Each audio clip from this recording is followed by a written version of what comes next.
we can go a step beyond physically threatened. I was beaten pretty badly in Sweden. I went to Sweden to there are these things called, well, there was a dispute. I don't know how there's a dispute, but there's a dispute No-go zones among whether no-go zones exist, right, or whether they're all fictitious places in the minds of the right.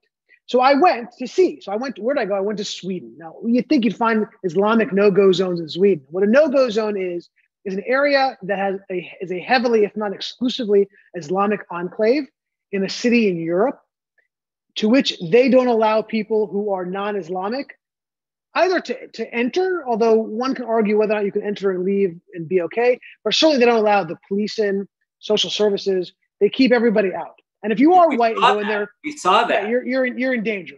So I went to Stockholm. Who would have thought Stockholm? And I went to one of these so-called no-go zones.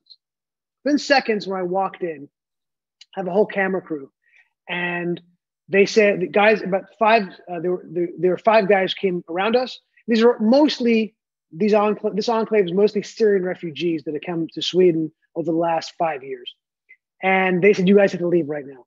So my crew, they have no skin in this game. They have nothing invested. They don't care whether or not this video is successful, and they left. So as they were leaving, I was still mic'd up, so you can still hear me. I was questioning these guys. I don't want to leave. I said, "Why do we have to leave? I want to film here. This is a free country." They didn't answer my question. The 5 of them jumped on top of me and began giving me a pretty significant beating. And I thought, okay, I've been tuned up before. I've gotten a bunch of fights and I've gotten beaten up. And usually within 10 seconds, people break up the fight. Now I'm in the middle of a major square where there are dozens of people looking and walking around. And I thought, okay, I curled up in a ball, protected my head. I could take a few blows, a few kicks to the gut. I'll be all right. But I peeked out and saw that people were just laughing and pointing at me as they were beating me up. I was like, okay, this is not going to be good. So I figured the only way to get out of this thing alive is I've got to take action. So one guy came down to choke me, and he started choking me. So he got real close. He got too close. So I punched him in the throat. And I don't think this guy will be eating solid food, maybe ever. But he went down, and the other guys, they were so shocked by it that they moved back about half a foot, and I got up and started running away. But I was so Charlie horse because they were beating on and stomping on my legs, I couldn't get away. So I fell down. They grabbed me again. They dragged me into a building, a private vestibule. And I thought, this is where it's going to end. This is one of the few times where I thought this is where it's over. And they started beating me again, but within seconds, some woman opened the door and started yelling at them, an older woman who I guess they had some respect for. She was yelling at them and they ran off, and I was able to tell the tale.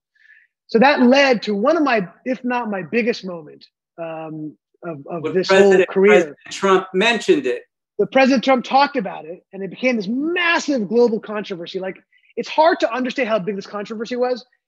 Every single day, the first 15 minutes of CNN, for 2 days, the first 15 minutes of every hour was this video. It was the front page of the New York Times. It was so big that Jimmy Kimmel at the Oscars joked about it. That's how, because it would happen. The Oscar would happen a couple weeks later. He made a joke about it.